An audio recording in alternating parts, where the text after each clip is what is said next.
Hello my dear friends, welcome to my channel Sarita nursing classes. तो आज की video में एक नया टॉपिक स्टार्ट कर रहे हैं। डिटेल में पढ़ेंगे जो कि है पॉइजनिंग एंड एंटीडोट्स। बहुत ही इम्पॉर्टेंट टॉपिक है। क्यों इम्पॉर्टेंट है? क्योंकि हमारे आसपास हमारी सोसाइटी में पॉइजनिंग के केस हमें देखने को मिलते हैं। तो उनसे हम कैसे बचें, क्या ट्रीटमेंट हो सकता है, इसे जानना हमें बहुत ही ज़रूरी है। इवन हमारे घर में छोटे बच्चे होते हैं, कुछ भी रखा होता है तो उसे वो खाएंगे ही खाएंगे। तो घर में कोई मेडिसिन रखा है तो वो उसे उठा के मुंह में डाल लेते हैं। तो पॉइजनिंग के जो चांसेस होते हैं वो बढ़ जाते हैं। तो इसलिए आप इस चीज़ को समझें और जानें कि इसका क्या ट्रीटमेंट हो सकता है। ध्यान से याद करें। तो स्टार्ट करते हैं। Poisoning and antidotes. All substances are poison. There is none that is not a poison. The right dose differentiated a poison from a remedy. Paracelsus, father of toxicology. तो हमारा पैरासिलस यानी कि इनका जो है क्या कहना है, ये फादर ऑफ टॉक्सिकोलॉजी हैं। इन्होंने क्या बताया है कि ऑल सब्सटेंस यानी कि जितने सब्सटेंस हैं सारे पॉइजन हैं। कुछ है ही नहीं जो कि पॉइज़न ना हो। इवन हमारा खाना भी पॉइज़न है। ये सारा कहना था हमारे पैरासेलस का। इनका कहना था कि सारी चीज़ें पॉइज़न हैं। तो राइट डोज क्या करता है, डिफ्रेंशिएट करता है कि कोई चीज़ पॉइज़न है या तो रेमेडी है, यानी कि कोई चीज़ जहर है या तो इलाज है। जैसे कि खाना ही खा रहे हैं और खूब खा रहे हैं, इतना खा रहे हैं कि वो डाइजेस्ट ही नहीं हो पा रहा है, तो वो आपके लिए क्या है, एक पॉइज़न है। तो ऐसा ही पैरासेलस जी का कहना है कि हर चीज़ जो क्या है ज़्यादा अमाउंट में लेते हैं वो पॉइज़न है, जब तक कि उसे राइट डोज में ना लिया जाए आपके लिए। ठीक है, तो डॉक्टर क्या करते हैं आपके लिए जो है वो एक राइट डिज़ीज़ के लिए राइट डोज डिसाइड करते हैं कि कोई भी मेडिसिन का इतना ही अमाउंट, इतना ही mg लिया जाना है, ताकि आपकी बॉडी में उसका कोई भी रिस्क फैक्टर डेवलप ना हो। तो यही कहना था पैरासेलस का कि अगर हम जो है ज़रूरत से ज़्यादा खाते हैं तो वो हमारे लिए पॉइज़न है। आगे बात करेंगे पॉइजनिंग एंड ओवरडोज के बारे में। तो इसमें फर्स्ट पॉइंट आ जाएगा, substance which endangers life by severely affecting one or more vital function is known as a poison. जो भी सब्सटेंस यानी हमारी लाइफ को एंडेंजर करते हैं, नुकसान देते हैं, ठीक है, तो कैसे करेगा, one or more vital function को, हमारे शरीर का जो मुख्य फंक्शन है उसको क्या करेगा, अफेक्ट कर रहे हैं। तो जो भी सब्सटेंस है हमें एंडेंजर में डालते हैं यानी कि खतरे में डालते हैं, तो वो पॉइज़न है। ठीक है, जैसे कि हमारे जो वाइटल फंक्शन है, हमारा जो ऑर्गन है, जैसे कि हमारा लंग हो गया, हमारा हार्ट हो गया, तो उसमें कोई भी अफेक्शन होता है, कोई भी दिक्कत होती है, तो वो हमारे लिए क्या है, एक एंडेंजर सिचुएशन है।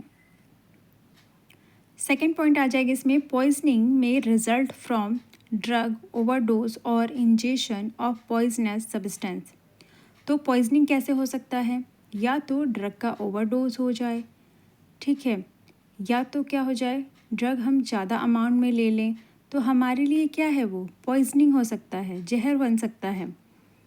ठीक है, आगे बात करेंगे, what to do when someone is poison, यानी कि यदि कोई व्यक्ति पॉइजन ले लिया तो क्या करना चाहिए। All patients who shown features of poisoning should be admitted to hospital, even those who have taken poison with delayed action. तो जो भी इंडिविजुअल शो कर रहा है कि वो पॉइज़न लिया है, उसके सिम्टम ऐसे दिख रहे हैं कि वो छटपटा रहा है, या तो हमें ऐसा लगता है कि पॉइज़न ले लिया है, तो उसे हॉस्पिटल लेके जाना चाहिए। एग्जाम्पल के लिए क्या है, example of delayed action poison are acetylsalicylate acid, iron, paracetamol etc। और कुछ लोग ऐसे पॉइज़न ले लेते हैं कि जिनका एक्शन शो नहीं हो पाता, जैसे कि पैरासीटामोल यानी कि हमारा PCM। अगर इसका ओवरडोज हो जाता है बॉडी में, लेने के बाद हमें लगता ही नहीं है कि ओवरडोज लिया है, थोड़ा बहुत ही जो एक्शन होता है वो शो होता है, यानी कि सिम्टम जो होते हैं वो बहुत ही कम शो होते हैं, दिखाई देते हैं। ठीक है, तो सामने वाले को लगता है ठीक हो जाएगा। ठीक है, तो ऐसी कोई बड़ी बात नहीं है। वैसे केस को जो है हमें जो है लाइट नहीं लेना चाहिए, यानी कि हल्के में नहीं लेना चाहिए। हॉस्पिटल में पेशेंट को लेके जाना चाहिए। नेक्स्ट पॉइंट है यहाँ पे, step to be taken for handling poisoning cases, यानी कि कौन कौन से स्टेप हमें लेने चाहिए पॉइजनिंग के केस को हैंडल करने के लिए। तो यहाँ पे फर्स्ट पॉइंट आता है, identify the poison and its dose consumed, यानी कि जो भी पॉइज़न लिया है, कितना लिया है, कौन से डिब्बे से लिया है, पॉइज़न लिया है तो नाम क्या है उसका, ये हमें आइडेंटिफाई पहले तो करना चाहिए। सेकेंड पॉइंट है, if there is a antidote for it then use it, तो यदि उसका एंटीडोट है, यानी कि जो भी मेडिसिन ओवरडोज ले लिया है या जो भी जो एंड डेंजरस मेडिसिन है या तो कुछ ऐसे सब्सटेंस है जो भी लिया हुआ है, तो क्या हमारे घर में या हमारे आसपास उसका एंटीडोट प्रेजेंट है, तो क्या करेंगे, उसे हम दे देंगे। ठीक है, एंड क्या, if there is no antidote treat symptomatically, तो जो भी सिम्टम दिख रहा है उस सिम्टम को ठीक करेंगे। ठीक है, आगे बात करेंगे क्लासिफिकेशन ऑफ पॉइजनिंग के बारे में। तो 3 तरीके से क्लासिफिकेशन है, एक है हमारा इंटेंशनल पॉइजनिंग, ठीक है, एंड है अनइंटेंशनल पॉइजनिंग, एंड है हमारा अनडिटरमाइंड। तो सबसे पहले हम बात करेंगे इंटेंशनल पॉइजनिंग के बारे में। A person taking or giving a substance with the intention of causing harm, for example के लिए सुसाइड एंड अजार्ट। तो यहाँ पे क्या है, इंटेंशनल यानी कि क्या, कॉन्शियस के बेस पे जो हमारा इंटेंशन होता है, ठीक है, पॉइज़न का, कि जिसमें कोई भी जो पर्सन है अपनी मर्ज़ी से क्या कर रहा है, पॉइज़न ले रहा है, उसकी चाह थी कि मुझे क्या करना है, खुद को हार्म कर रहा है। ठीक है, मतलब खुद को नुकसान पहुंचाना है। तो उस केस में जो पॉइज़न लेते हैं पर्सन, ठीक है, खुद को जानबूझ के मारने की कोशिश करते हैं, उसे बोलते हैं इंटेंशनल पॉइजनिंग। ठीक है, फॉर एग्जांपल के लिए यदि कोई पर्सन सुसाइड करना चाहता है, ठीक है, तो उसकी खुद की इच्छा थी या तो किसी और को हार्म करना था, तो वो होता है इंटेंशनल पॉइजनिंग। आगे बात करते हैं अनइंटेंशनल पॉइजनिंग के बारे में। सेकंड है हमारा अनइंटेंशनल पॉइजनिंग, यानी कि गलती से हो गया, जानबूझ के नहीं लिया poison. If the person taking or giving a substance did not mean to cause harm, for example के लिए for recreation such as the overdose or accidentally taking by a toddler, तो क्या हुआ, उसका इंटेंशन ना हो, ठीक है, उसने गलती से ले लिया। जैसे मान लीजिए घर में ओल्ड लोग होते हैं, बूढ़े लोग होते हैं, बुजुर्ग लोग होते हैं, तो डब्बा में कुछ भी सामान रखा होता है, कोई चीज़ रखी होती है, तो उन्हें लगता है वो खाने की चीज़ है और वो खा लेते हैं। ठीक है, तो उन्हें नहीं पता है कि वो उनके लिए पॉइज़न है, वो खा लेते हैं। तो क्या हो सकता है, उन्होंने ये जानबूझ के नहीं खाया, उन्हें लगा कि ये खाने की चीज़ है और उन्होंने गलती से खा लिया। ठीक है, और क्या हो गया, उन्हें वो चीज़ नुकसान कर गई, उनके शरीर में वो चीज़ पॉइज़न बन गई। ठीक है, वैसे ही एक एग्ज़ाम्पल है यहाँ पे टॉडलर का, कि टॉडलर क्या कर रहे हैं, जो छोटे बच्चे होते हैं उन्हें टॉडलर कहा जाता है। तो कोई बच्चा है जिसने क्या करा, कि कुछ सामान रखा हुआ है और उसने उसे मुंह में डाल लिया और उससे जाके वॉमिटिंग होने लगी, उसको पेट दर्द होने लगा, चक्कर आने लगे। तो ये उसका इंटेंशन नहीं था कि ये जो चीज़ उसने खाई है ये उसे नुकसान दे सकती है, लेकिन क्या हुआ, यहाँ पे वो चीज़ उसे नुकसान कर रही है। तो ये होता है अनइंटेंशनल पॉइजनिंग, कि उसने जानबूझ के नहीं किया है, गलती से हो गया, उसे लगा ये चीज़ अच्छी है, खाने की है, जिस वजह से उसने खा ली। आगे बात करेंगे अनडिटरमाइंड के बारे में। ठीक है, यानी कि हमें पता नहीं है कैसे हो गया। When the distinction between intentional and unintentional is unclear, यानी कि पता नहीं है कि जानबूझ के किया है या तो गलती से हो गया है। ठीक है, तो यहाँ पे हमें एग्जैक्ट क्लियरेंस नहीं मिल पाता है कि जो पॉइज़न है, किसी को मारने की जो कोशिश की गई है वो जानबूझ के करी गई है या तो उसने खुद ही अपने खाने में जो है पॉइज़न मिला लिया था। ठीक है, तो ऐसे कई सारे केसेस हमें देखने एंड सुनने को मिल जाते हैं। तो जो हमारा क्लासिफिकेशन है पॉइजनिंग का, वो 3 तरीके का होता है हमारी सोसाइटी में। एक होता है इंटेंशनल, जो कि जानबूझ के लोग अपने आप को हार्म करते हैं। अनइंटेंशनल होता है, पता नहीं होता और गलती से हो जाता है। एंड क्या होता है, अनडिटरमाइंड, यानी कि क्या, यहाँ पे हमें नहीं पता है कि कैसे हो गया, या तो जानबूझ के किया गया है या तो जो है वो खुद से ही हो गया है, गलती से हो गया है। ठीक है, आगे है हमारा रूट ऑफ पॉइजनिंग, यानी कि जो पॉइजनिंग है वो कौन से रास्तों से हम ले सकते हैं हमारे शरीर में। तो फर्स्ट होता है इन्हेलेशन। ठीक है, तो इन्हेलेशन में हमारा गैसेस आ जाती हैं, अमोनियम एंड क्लोरीन। ठीक है, एंड वेपर्स आ जाते हैं, कार्बन मोनोऑक्साइड। स्प्रे में हमारा इंसेक्टिसाइडल्स आ जाता है। इंजेक्शन में हमारा आ जाता है household and industrial chemical and medication. And improperly prepared and preserved food आ जाता है। इंजेक्शन की बात करेंगे तो इंट्रावीनस में हमारा benzodiazepine and barbiturates, antidepressant drugs भी ले लेते हैं लोग। एंड इंट्रामस्कुलर हमारा बेंजोडाइजिपीन, ओपॉइड्स, ईटीसी। इंट्राडर्मल में हमारा लोकल एनेस्थीसिया यूज़ कर लेते हैं लोग। एंड क्या है, सबक्यूटेनियस में हमारा बोटुलिन टॉक्सिन जो है ये इंजेक्शन के फॉर्म में यूज़ किया जाता है। उसके बाद है हमारा एब्जॉर्प्शन। तो स्किन के थ्रू कैसे होता है, coercive and irritant and through blood stream and insecticide and the chemicals. तो इस तरीके से जो लोग होते हैं वो जो पॉइज़न होता है उनको अपने शरीर में जो है वो यूज़ करते हैं खुद को हार्म करने के लिए। आगे बात करेंगे ट्रीटमेंट ऑफ पॉइजनिंग के बारे में। ठीक है, तो हमारा जो पॉइजनिंग का केस आता है उसका जो इलाज है वो कैसे किया जा सकता है। तो यहाँ पे 5 पॉइंट्स आते हैं। फर्स्ट होता है इमेसिस, ठीक है, या तो वोमिटिंग बोल सकते हैं। एंड होता है हमारा एक्टिवेटेड चारकोल। एंड होता है हमारा IPECAC। एंड होता है हमारा एंटी स्नैक विनोम, ठीक है, जिसे ASV कहते हैं। एंड एंटीडॉट्स। तो इन पांचों को हम 1 बाय 1 समझेंगे। तो फर्स्ट है इसमें एमेसिस। एमेसिस और vomiting is a forceful expulsion of the content of the gastrointestinal system out through the mouth.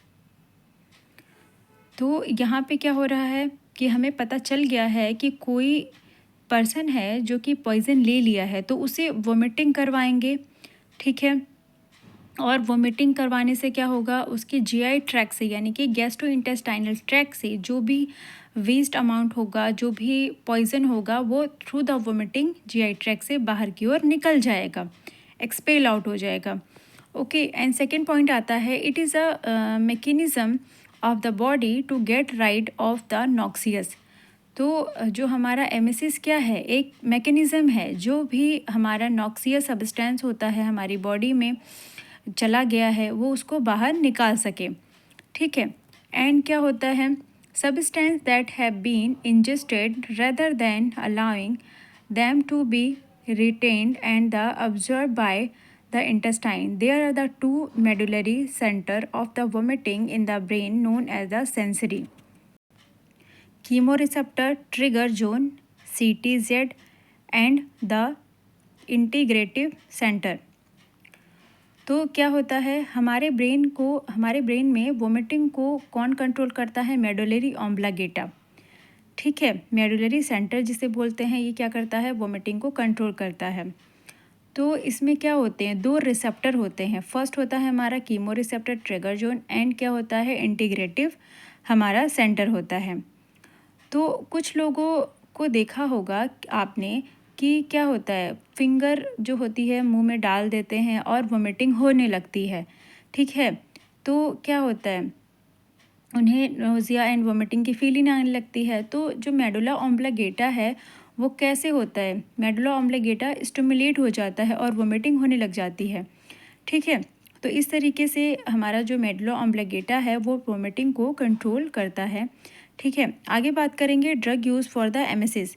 तो कुछ ड्रग हैं जो कि यूज़ की जाती हैं वोमिटिंग करवाने के लिए पॉइजनिंग के केसेस में। तो फर्स्ट होता है हमारा एवोमोसिन, ठीक है, एपोमॉर्फिन, ठीक है, एंड क्या होता है हमारा आईपीवोनोमा, ठीक है, ये ड्रग्स होते हैं। उसके बाद आते हैं नेक्स्ट जो पॉइंट था हमारा IPE CAP CAC, ठीक है, contain chemicals that irritate the digestive tract and trigger the brain to cause vomiting. तो मैंने आपको बताया कि कुछ लोग क्या करते हैं, फिंगर डाल के वोमिटिंग को इंड्यूस करवाते हैं, जीआई ट्रैक को इरिटेट करते हैं, जिससे क्या हो, ट्रिगर पैदा हो, यानी कि जो उनका जीआई ट्रैक है वो इरिटेट हो और वोमिटिंग हो जाए। तो हम क्या कर सकते हैं, कुछ मेडिसिन को जब हम प्रोवाइड करते हैं तो एडमिनिस्टर्ड ओरली डोज होता है 30 ml हमारे एडल्ट के लिए, जो कि ये ड्रग हम यूज़ कर रहे हैं। हमारा जो ड्रग है ओपोमॉर्फिन और हमारा आईपीवोनोमा, तो ये ड्रग हम कितने अमाउंट में देते हैं, 30 ml होता है हमारे एडल्ट के लिए, 15 ml होता है चिल्ड्रन के लिए, 10 ml हमारा स्मॉल इन्फेंट के लिए यूज़ करा जाता है।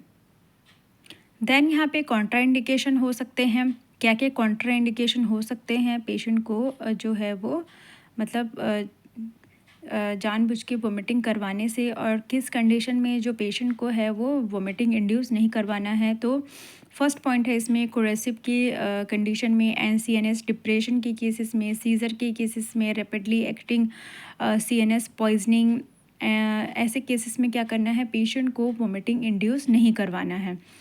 नेक्स्ट हम बात करते हैं एक्टिवेटेड चारकोल के बारे में कि एक्टिवेटेड चारकोल कैसे वर्क करता है as a medicine, as a treatment, as a antidote. तो activated charcoal or activated carbon is a charcoal that has been heated और treated to increase its absorptive power and expand its surface area. It is a medication used to treat poisoning caused by the mouth. तो activated charcoal क्या है, एक कोयला है, कोयले को हम हीट करेंगे और उसको जितना हीट करेंगे तो क्या होगा, उसका जो एब्जॉर्प्टिव पावर है वो बढ़ेगा। तो एक्टिवेटेड चारकोल हम देते हैं पॉइज़न के केसेस में। यदि कोई व्यक्ति पॉइज़न ले लिया है तो उसे हम एक्टिवेटेड चारकोल देंगे।